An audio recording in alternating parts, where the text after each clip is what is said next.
Hey, what's going on, everybody? It's BDF44 coming at you with another video. I want to talk Clippers a little bit because I just saw what the framework is for the deal that Kawhi would be signing if he were to return to the Clippers for 5 years. 235 million dollars. And while every bit of me says, well, that's Kawhi's money. You know what I mean? He's that caliber of player, and I think that with what he's done in this league and with the championships that he's won and the Finals MVP and all that good stuff, it would stand to reason why you would think he would be worthy of receiving that type of pay deal. So I'm not saying that he's not going to be worth that deal, and I'm actually not saying that it's not possible that he makes that deal right. Like, you're happy to have that deal with him attached to it. The problem that I have, and this is going to be it's going to conflict with what I just said, but the problem that I'm having is I'm not paying him that if I'm the owner of the Clippers. I'm not. No. 235 for a guy whose body is older than his age based on the injury issues and how he tends to not heal as fast or come back as fast from these injuries, however you see it. I'm not paying him that because the last couple times we saw him, he wasn't able to finish the season. These playoffs, it's just one of those situations where it's like, I respect Kawhi and I know what type of player he is. I know what he can do. You see guys like Chris Paul, right, who are later in their careers, maybe Kyle Lowry, who finished a deal like that and are ready to get paid again. You know what I mean? Like there's no part of me that thinks Kawhi Leonard won't be playing at a high level 5 years from now. If he's healthy or, he takes care of himself, he should be good to go. The problem is health. Like, how many of those seasons are you going to finish in a championship conversation? Probably most of them, because of that type of player, he's gonna get you there. But how many of those is he going to finish? How many seasons do you expect him to play more than 67 games? Like, you literally don't. And that's why I would talk to Kawhi Leonard, talk to his representation about what his value actually is as it pertains to the expected games that he's going to miss based on just how he structures his style of play throughout the season. We know that he is a load management guy. He's very consistent about how he handles his body. I don't think I blame him, because the NBA has way too many games attached to its schedule, and not every body is meant for that type of strenuous activity, and especially when you're already injured, it's kind of hard to recover. We see the NBA, they're running you into the ground, so you have to kind of get your team together and dictate what's best for you. But the other side of that is it beneficial to the team to value you as a player that plays 82 games and is going to make, that contract worth it, when you know that person's going to take a fraction of those games off just for general purposes? I would work that into the equation as it pertains to what I'm paying him. Like, bro, you have absolutely no intention of playing 82 games for 5 seasons. So I'm taking millions off for that. That's just what it has to be. Because what you don't want to do is find yourself attaching yourself to a guy like that. He misses 30 games a year, some of them playoff series, and he's eating up most of your cap, so you can't get better. You're trying to build around him and Paul George. Paul George is going to do what Paul George does, but that's not enough to win you a championship. You're essentially signing up to be potentially mediocre. That's just signing up for. You're gonna get back into a corner with Kawhi's contract at 235. You got Paul George and no picks because you tried to get, Paul George. You had to give away all your picks, so you ain't got no future. You can't really do nothing to build around those two guys, And of course, I look at Terrence Mann as a third star there, who's going to be coming into his own very soon, which should help, but not as it pertains to when it's time to pay him. Assuming that he turns into an $80 million player, they're not going to have no money to pay him. How much does Kawhi mean to you? Because it's one of those situations where it's like, yes, Kawhi is a superstar, super duper caliber player, but it's not like the Clippers are the Milwaukee Bucks. It's not like the Clippers are the Indiana Pacers. You can get guys. Guys gonna want to come to you. Anybody that can't get to the Lakers and wants to live in LA can come right to you. So you're a big market. You have a good reputation for spending at this point. People know you're serious about spending and giving a bag away to a real talent. Why give that away to a guy that's going to give you only a portion of what it is you're paying for? And he's going into the season that you're intending to pay him with an injury that's going to keep him out to start the season. He's going under the knife right now for the knee. No. If he wanted to sign on for 1 year, you know what I mean, or a 2-year deal, hey, that's a totally different conversation. That would be something I'd be happy to do. Because, if you sign up for one deal, it doesn't work out, we can try this again. If his value goes down, if it regresses completely, then you're not out of the money. If he continues if he goes back to playing like Kawhi Leonard is a all NBA player this year or whatever, then he would be due for the money that he would get, as to which you can revamp this conversation when his value is there. But for me, I don't pay him this. Not now. No way. I'm not paying him that. If he tries to say, okay, well, I'm going for the 5-year, which is smart on his part, mind you.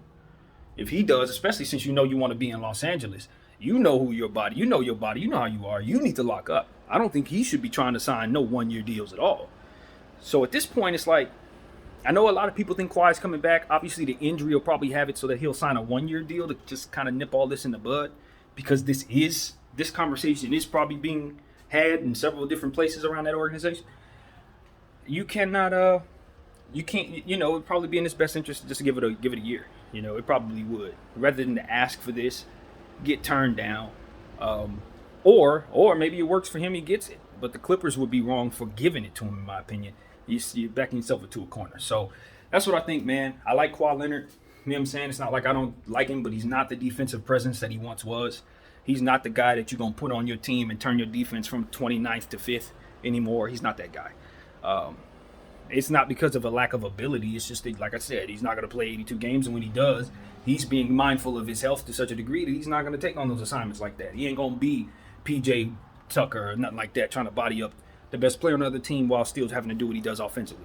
Kawhi Leonard's going to drop 30, right? That's what he's going to do. He's going to drop 30 on high shooting percentages, and he's going to sit down when he don't feel like playing. And that, for me, ain't no $235 million, fam. No way in hell. No way in hell. And especially for those 5 long years. No way. No. Now, if this was 2 years ago, back when he was coming off the Toronto championship, whatever, of course, you pay him that. This was back in San Antonio days before he got hurt, of course, you pay him that. But now? Oh, no. No, hell no. God, no. So that's what I have to say, man. And that's not taking away from his ability to be elite, offensively especially. That's not taken away from that. He's still capable. But for how much? And for how long? You know what I mean? And that's what I'm saying. Just let's not look at him as if he's the Kawhi that left Toronto, because that's not what's going on here. What you got is a guy that's a couple years older than that, 2 years removed from that, several surgery removed from that, another 2 load management seasons since. I mean, come on. No, we got to stop this. We got to stop this. And I know I'm not the most unbiased person as it pertains to Kawhi Leonard because I'm a Laker fan. But at the same time, if I were the Lakers, I'd feel the same way. You got to let this guy walk. It's kind of how I feel about Dennis Schroeder. I'm not paying Dennis Schroeder what he's asking for. Are you crazy? Nobody giving him that. Certainly not nobody over here. That doesn't mean that I wouldn't bring him back for the right price. If we can get him for a price that's reasonable, I think he's a piece that still fits. I'm not sour on the player at all. But what he's asking for, I think he asking for 150, 5 years. Man, you ain't never getting that out of us. Please. No. But if I look at the piece and I say, well, I want the piece for whatever reason, I may be inclined to do something stupid like pay him what he's asked for. I'm not doing it in either situation. Not if I'm the Clippers with Kawhi, not if I'm the Lakers with Dennis Schroeder. There's no way in hell. And of course, I'm not comparing the two players. They're not in the same league. We know that. But I'm just saying, no way.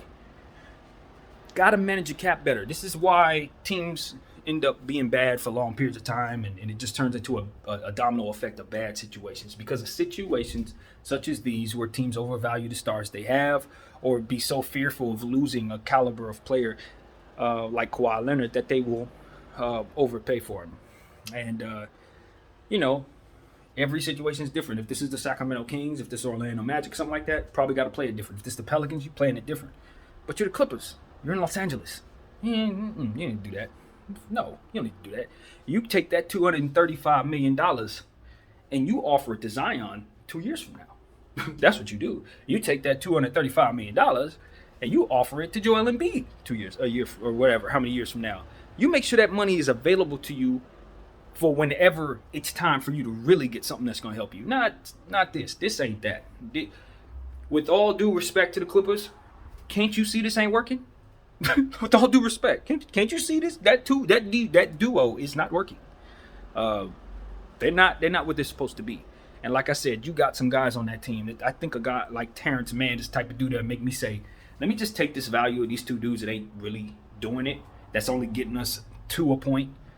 And let's try to see if we can make something that's a little more cohesive with what he's going to be. Save ourselves a bunch of money, not invest all these $400 million into two forwards that are probably not going to live up to what it is that we're paying them. Because that's exactly what that is in Paul George and Kawhi Leonard. And let's just build properly with your books being flat and centered and comfy. As to which, you wouldn't be winning no championships. You wouldn't be that good. But you still have an opportunity to build organically and continue to keep the brand separate from trying to mirror what the Lakers are doing, which is the worst strategy for building your franchise. Not only does it piss people off in LA who are not fans of the Clippers, but it also puts you in a position to be behind the eight ball, constantly chasing a fit that doesn't even fit, a situation that doesn't necessarily even fit you. I hear them constantly trying to look for players that we want. We want DeRozan, now they want DeRozan. We want this player, now they want this player. This has been going on for years. But if you're focused on what it is that we're doing for our team and our pieces, chances are you're not thinking about how you can make your team better, how you can build something unique to what it is that needs to be done on your side of the fence. And I just feel like the Clippers have spent a lot of time keeping an eye on us and trying to be petty toward us, and it's why they are where they are. Nowhere. So that's what I have to say, man. You know what I mean? The Clippers are going to do what Clippers do. If they continue to make these decisions from a personal perspective, I'm just going to sit back and make videos about it, laugh, because they're my enemy and I hate them. But as an analyst, I look at them objectively, and just like I do with any other vessel from which athletes are used and are able to display their talent, it should be, run the right way and structured the right way so that those athletes can be successful. And that's ultimately my goal every time I turn on this camera talking like this. All of those teams are teams that, in my opinion, should be run with balance in mind. Not necessarily going for it every year, but just balance your books so that any talent that wants to leave their team can look at you and say, that's a stable environment. Whether they got a big market, the most rabid fan base, or guys that barely show up, their books are cool. So when I get there and I make certain suggestions, they're possible. When I get there and certain things start to change, if a guy gets hurt, they can plug another guy in. If a trade comes up, if somebody wants to be traded here, we have the assets to do it. That's the best type of situation. Not low-cal, not superstars, none of that. But the team that when a guy comes up, they can grab him. When a draft pick is overwhelmingly great, they have the assets to go get him. I like the situation OKC is in right now. I like the situation Boston's in right now, because they're more focused on their books than they are on other aspects of the game, and as a result, they can go after anything. So that's what I think the Clippers should do, especially since they're behind the eight ball dealing with the Lakers in this market. Stop trying to win.